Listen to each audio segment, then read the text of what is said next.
లేదా కనీసం ఇవాళ మేము మాట్లాడిన తర్వాతనైనా మేల్కొంటారని ఆశిస్తూ ఉన్నాం. మేల్కుంటే మంచిది. ఇవాళ లేకపోతే రేపు రేవంత్ రెడ్డికి ఏమవుతుంది, మాజీ ముఖ్యమంత్రి అవుతాడు. కానీ తెలంగాణ నుంచి కాంగ్రెస్ పార్టీ పర్మనెంట్గా వైపౌట్ అయిపోతుంది. అది తెలంగాణ కాంగ్రెస్ నాయకులు, తెలంగాణ కాంగ్రెస్ ఎమ్మెల్యేలు, మంత్రులు ఆలోచించుకోవాలి. ఈ ద్రోహం ఇది కానీ ఫైనల్ అయితే, ఇది కానీ వీరు అగ్రిమెంట్ అయితే రేపు ఈ రాష్ట్ర ప్రజలు కాంగ్రెస్ పార్టీని క్షమించరు. వస్తే మేము will be the happiest person, will fully cooperate. చెప్పమనండి ఎట్లా వస్తుందో, ఎట్లా చెప్పాలి కదా. మీ సీక్రెట్ మీటింగ్లో సారాంశం ఏందో బయట పెట్టండి, మినిట్స్ ఆఫ్ ద మీటింగ్ బయట పెట్టండి. ఎందుకు ఇవాళ ఇంత సీక్రెట్గా జరుగుతున్నారు? ఆడ కేంద్ర యూనియన్ సెక్రటరీగా, ఈ వాటర్ రిసోర్స్ సెక్రటరీగా కాంతారావు గారు వచ్చిండ్రు. కాంతారావు గారు మరి ఏం పని చేస్తున్నారు, ఇలా ఎటు జరుగుతూ ఉంది? ఇవన్నీ చాలా లోతైనటువంటి డీప్ కాన్స్పిరసీ ఉంది దీని వెనుక.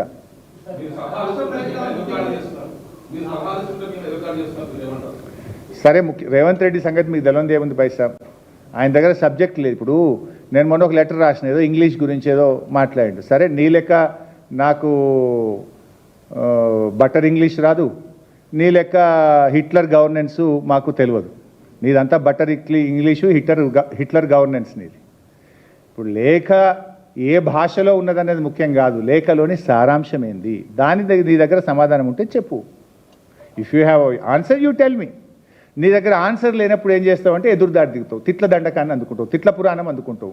దాన్ని బట్టి ఏమర్థమవుతుంది? It shows your frustration or it shows you have no answer.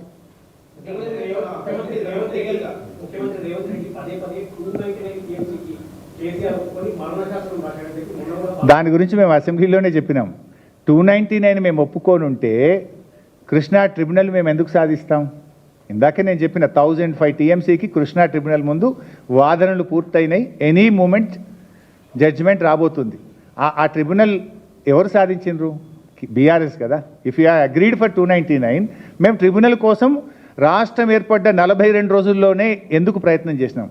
రాష్ట్రం ఏర్పడ్డ 42nd days KCR all the way he went to Delhi and he requested for the tribunal.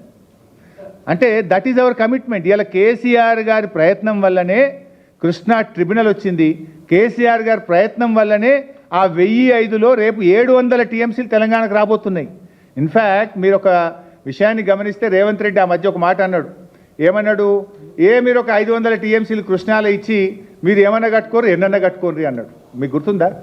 అది ఏ రోజు అన్నాడంటే 18th June 2025 నాడు రేవంత్ రెడ్డి బ్లాంకెట్గా మాకు కృష్ణాలో 500 ఇయ్యండ్రి, ఇక మీరు ఎన్నెన్న కట్టుకోండి ఆంధ్రప్రదేశ్ వాళ్ళు అన్నాడు.